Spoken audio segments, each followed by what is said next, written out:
በመካከለኛው ምስራቅ የተቀሰቀሰው ጦርነት አሁን ወደማይመለስበት ደረጃ ተሸጋግሯል። በዶናልድ ትራምፕ የሚመራው የአሜሪካ አስተዳደር በኢራን ላይ የከፈተው ከፍተኛ ጫና ወደ ቀጥታ ጦርነት ተቀይሮ የዓለማችን ወሳኝ የኢነርጂ መስመር የሆነው የሆርሙዝ ወሽመጥ ወደ ሞት ቀጠናነት ተለውጧል።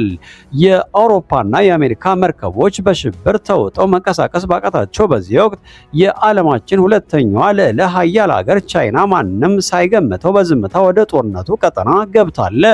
ቤጂንግ የራሷን የነዳጅ ፍላጎት ለማስጠበቅ ስትል የወሰደችው እርምጃ ዋሽንግተንን በእጅጉ ያስቆጣና የዓለምን የንግድ ትርኢት የሚፈታተን ሆኗል። ከፔንታጎን የወጡ መረጃዎች እንደሚያመላክቱት ቻይና ከቴህራን ጋር በሚስጥር ከፍተኛ ድርድር እያደረገች ነው። የኢራን አብዮታዊ ዘበኛ የአሜሪካ የእስራኤልና የአውሮፓ መርከቦች በወሽመጡ እንዳያልፉ በጥብቅ ቢከለክልም ለቻይና ግን ልዩ ኮሪደር ተከፍቶላታል። በአሁኑ ጊዜ ከ300 በላይ ግዙፍ የነዳጅ መርከቦች በሆርሙዝ ወሽመጥ ታግተው ባለበት ሁኔታ አይረን ሜዴን የተሰኘችው የቻይና መርከብ ያሳየችው ድፍረት ዓለምን አስገርሟል።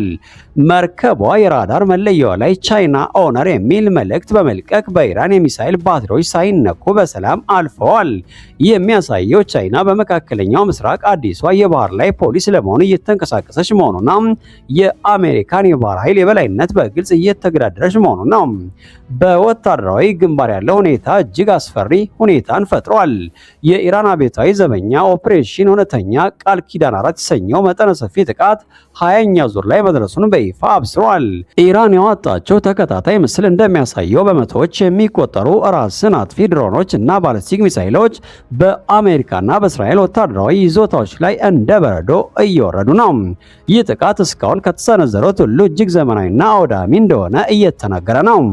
በሌላ በኩል እስራኤል በቴህራን ላይ 13ኛውን ዙር የአየር ድብደባ የፈጸመ ሲሆን የኢራንን ወታደራዊ መሰረተ ልማቶችና የኃይል ማመንጫዎችን ኢላማ ማድረጓ ይታወሳል። የቴህራን ሰማይ በሚሳይሎችና በጸረ አውሮፕላኖች ተኩስ ተሞልቶ አድሯል። በዚህ ሁሉ ትርምስ መሃል በዓለም አቀፍ የስለላ ድርጅቶች ዘንድ አንድ እጅግ አስደንጋጭ ወሬ የተናፈሰ ይገኛል። የኢራኑ ከፍተኛ መሪ አያቶላ አሊ ካሜኒ በአሜሪካና በእስራኤል የተቀናጀ ጥቃት ሳቢያ ህይወታቸው አልፏል የሚል መረጃ እየወጣ ነው። ምንም እንኳ ቴህራን ይህንን መረጃ ለማድበስበስ ብትሞክርም መሪው ካለፉ የኢራን አብዮታዊ ዘበኛ ያለምንም የፖለቲካ ቁጥጥር የቀይ ቁልፉን ሊጫኑ ይችላሉ የሚል ስጋት ነግሷል። የኒኩሌር ድርድሩ ሙሉ በሙሉ መክሸፉን ተከትሎ አሁን የቀረው ብቸኛው ቋንቋ የጥይትና የሚሳኤል ቋንቋ ብቻ ሆኗል።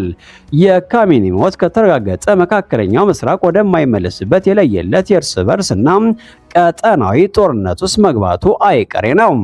መላው ዓለም በከፍተኛ ስጋትና ድንጋጤ ውስጥ ሆኖ የሚከታተለው ግጭት ዛሬ እጅግ አስከፊ ደረጃ ላይ ደርሷል።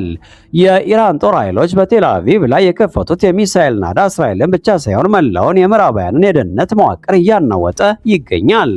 ክብራትና ክብራን ዛሬ በቴል አቪቭ ሰማይ ላይ የታየው ትዕይንት ለሆሊውድ የጦርነት ፊልሞች እንኳን የሚከብድ ነበር። ኢራን ከራምሻር የተባሉትን ሀያላን ባሊስቲክ ሚሳይሎቿን ወደ እስራኤል ልብ አስወንጭፋለች። ነገር ግን የዛሬው ጥቃት የተለየ የሚያደርገው ሚሳይሎቹ የተሸከሙት የጦር አውድ ነው። ኢራን ለመጀመሪያ ጊዜ እጅግ ገዳይ የሆኑትን ክላስተር ቦምቦች በቴል አቪቭ ላይ አዝንባለች። ከቦታ የወጡ የቪዲዮ መረጃዎች እንደሚያሳዩት ሚሳኤሉ ራሱ አየር ላይ ሲደርስ በድንገት በመከፈት እያንዳንዳቸው 2.5 ኪሎ ግራም የሚመዝኑ ከ20 በላይ ንዑስ ቦምቦችን ይረጫል። እነዚህ ቦምቦች በ8 ኪሎ ሜትር ሬዲየስ ውስጥ በሚገኙ ከተሞች ማለትም በቴል አቪቭ በሾሃምና በኤላንድ ላይ እንደ በረዶ ወርደዋል። የእስራኤል አይረንዶም እና ሌሎች ዘመናዊ መከላከያዎች ጥቃቱን ለመመከት ከፍተኛ ጥረት ቢያደርጉም የቦምቦቹ ብዛትና የመበተን ስልት መከላከያውን ሰብሮ በመግባት ከተማዋን በእሳትና በጭስ አውድማነት ቀይሯታል። በቢሊየን የሚቆጠሩ ዶላር የወጣባቸው መከላከያዎች ዛሬ በኢራን ቴክኖሎጂ ትልቅ ፈተና ወድቆባቸዋል። ጦርነቱ በየብስ ብቻ አላበቃም፣ ወደ ሰፊው የህንድ ውቅያኖስም ተሸጋግሯል። የኢራን አብዮታዊ ዘበኛ የዴና በቀል በሚል በሰየመው ኦፕሬሽን በአሜሪካ የጦር መርከቦች ላይ ከባድ ጉዳት ማድረሱን አስታውቋል። ይህ እርምጃ የተወሰደው አሜሪካ አይአርኤስ ዲና የተባለችውን የኢራን ጦር መርከብ በባህር ሰርጓጅ መርከብ አጥቅታ ካሰመጠችና በደርዘን የሚቆጠሩ የኢራን መርከበኞችን ከገደለች በኋላ የተወሰደ አጸፋ ነው። ኢራን ከባህር ጠረፏ 650 ኪሎ ሜትር ርቀት ላይ የሚገኙ የአሜሪካ የጦር አጥፊ መርከቦችና የነዳጅ ጫኝ መርከቦች ላይ ጋድር 380 ባሊስቲክ ሚሳይሎችና ታላይድዬ የተባሉ የክሩዝ ሚሳይሎችን ተኩሳለች። መረጃዎች እንደሚያሳዩት በነዳጅ ጫኝ መርከቦችና በጦር መርከቡ ላይ የተቀሰቀሰው እሳት የውቅያኖሱን ሰማይ በጭስ አጥቁሮታል። በይፋ በሰጠችው ማስጠንቀቂያ የሆርሙዝ ወሽመጥን ሙሉ በሙሉ እንቆጣጠራለን፣ ከአሜሪካና እስራኤል ጋር ግንኙነት ያለው ማንኛውም መርከብ ኢላማችን ነው ስትል ዛሬውኑ ዓለም አቀፍ የንግድ መስመሩን ዘግታለች። በዚህ ሁሉ መሃል በደቡባዊ ኢራን በምናብ ከተማ በአንድ ትምህርት ቤት ላይ በደረሰ የአየር ጥቃት ከ150 በላይ ንጹሃን ዜጎች ሕይወታቸው አልፏል። አብዛኞቹ ሟቾች ሕፃናትና ሴቶች መሆናቸው መላውን ዓለም አስቆጥቷል። ኢራን ለዚህ ጭፍጨፋ አሜሪካና እስራኤልን በቀጥታ ተጠያቂ አድርጋለች። የኢራን ምክትል የውጭ ጉዳይ ሚኒስትር ባደረጉት ንግግር ኢራን ከመከላከል ውጭ ሌላ አማራጭ የላትም ብለዋል። እስከ መጨረሻው ወታደርና እስከ መጨረሻው ጥይት እንዋጋለን በማለት ኢራን ወደ ኋላ እንደማትል ለዓለም አስታውቃለች። ይህ የዲፕሎማሲ ንግግር ጦርነቱ ወደ አውዳሚ የጥፋት መንገድ እያመራ መሆኑን ትልቅ ማሳያ ሆኗል። አሜሪካ በበኩሏ ለደረሰባት ጥቃት ምላሽ ለመስጠት ኦፕሬሽን ኤፒክ ፌሪ የተባለውን ግዙፍ የጥቃት ዘመቻ ጀምራለች።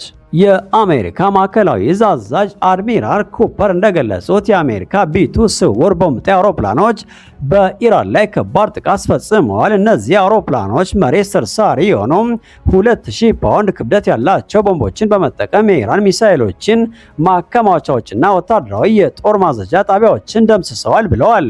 በመቶዎች የሚቆጠሩ የኢራን ወታደራዊ ኢላማዎች መውደማቸው ቢነገሩም የኢራን ሚሳኤሎች ግን አሁንም መተኮሳቸውን አላቆሙም። ይህ የአሜሪካ እርምጃ የኢራንን ወታደራዊ አቅም ለማዳከም ያለመ ቢሆንም በተቃራኒው ኢራን ያላትን ሁሉንም አሲሜትሪክ የጦርነት ስልቶች እንድትጠቀም ይገፋፋታል ተብሎ ተፈርቷል። ክብራትና ክብራን ሁኔታው አሳሳቢ ነው። በአንድ በኩል ቴል አቪቭ በክላስተር ቦምብ እየነደደች ነው። በሌላ በኩል የአሜሪካ የጦር መርከቦች በህንድ ውቅያኖስ እየጋዩ ነው። አሜሪካ በኢራን ምድር ላይ ቦምብ እያዘነበች ነው። ኢራን ደግሞ ዓለም አቀፍ የነዳጅ መተላለፊያ መስመሮችን ልዘጋ ነው እያለች ነው። ይህ ግጭት በሁለቱ ሀገራት ብቻ የሚቆም አይመስልም። ሩሲያ፣ ቻይናና የአረብ ሀገራት በጉዳዩ ላይ የሚወስዱት አቋም ዓለምን ወደ ሶስተኛው የዓለም ጦርነት ሊከታት ይችላል። የነዳጅ ዋጋ መናር፣ የዓለም ኢኮኖሚ መናጋትና የሰው ልጆች እልቂት የዚህ ጦርነት ውጤቶች ናቸው። እናንተስ ምን ትላላችሁ? የአሜሪካ ኦፕሬሽን ኤፒክ ፌሪ ኢራንን ሊያንበረካት ይችላል ወይስ የኢራን የመጨረሻ ጥይት ተቃውሞ ዓለምን ወደ ጥፋት ይወስዳል? አስተያየታችሁን በኮሜንት መስጫው ላይ አስፍሩልን። ጤና ይስጥልን። በመካከለኛው ምስራቅ የተቀሰቀሰው ጦርነት አሁን ወደማይመለስበት ደረጃ ተሸጋግሯል። በዶናልድ ትራምፕ የሚመራው የአሜሪካ አስተዳደር በኢራን ላይ የከፈተው ከፍተኛ ጫና ወደ ቀጥታ ጦርነት ተቀይሮ የዓለማችን ወሳኝ የኢነርጂ መስመር የሆነው የሆርሙዝ ወሽመጥ ወደ ሞት ቀጠናነት ተለውጧል። የአውሮፓና የአሜሪካ መርከቦች በሽብር ተውጠው መንቀሳቀስ ባቃታቸው በዚህ ወቅት የዓለማችን ሁለተኛዋ ልዕለ ሀያል ሀገር ቻይና ማንም ሳይገምተው በዝምታ ወደ ጦርነቱ ቀጠና ገብታለች። ቤጂንግ የራሷን የነዳጅ ፍላጎት ለማስጠበቅ ስትል የወሰደችው እርምጃ ዋሽንግተንን በእጅጉ ያስቆጣና የዓለምን የንግድ ትርኢት የሚፈታተን ሆኗል። ከፔንታጎን የወጡ መረጃዎች እንደሚያመላክቱት ቻይና ከቴህራን ጋር በሚስጥር ከፍተኛ ድርድር እያደረገች ነው። የኢራን አብዮታዊ ዘበኛ የአሜሪካ የእስራኤልና የአውሮፓ መርከቦች በወሽመጡ እንዳያልፉ በጥብቅ ቢከለክልም ለቻይና ግን ልዩ ኮሪደር ተከፍቶላታል። በአሁኑ ጊዜ ከ300 በላይ ግዙፍ የነዳጅ መርከቦች በሆርሙዝ ወሽመጥ ታግተው ባለበት ሁኔታ አይረን ሜዴን የተሰኘችው የቻይና መርከብ ያሳየችው ድፍረት ዓለምን አስገርሟል። መርከቧ የራዳር መለያዋ ላይ ቻይና ኦነር የሚል መልእክት በመልቀቅ በኢራን የሚሳኤል ባትሪዎች ሳይነኩ በሰላም አልፈዋል። ይህ የሚያሳየው ቻይና በመካከለኛው ምስራቅ አዲሷ የባህር ላይ ፖሊስ ለመሆን እየተንቀሳቀሰች መሆኑና የአሜሪካን የባህር ኃይል የበላይነት በግልጽ እየተገዳደረች መሆኑ ነው። በወታደራዊ ግንባር ያለው ሁኔታ እጅግ አስፈሪ ሁኔታን ፈጥሯል። የኢራን አብዮታዊ ዘበኛ ኦፕሬሽን እውነተኛ ቃል ኪዳን 4 የተሰኘው መጠነ ሰፊ ጥቃት 20ኛ ዙር ላይ መድረሱን በይፋ አብስሯል።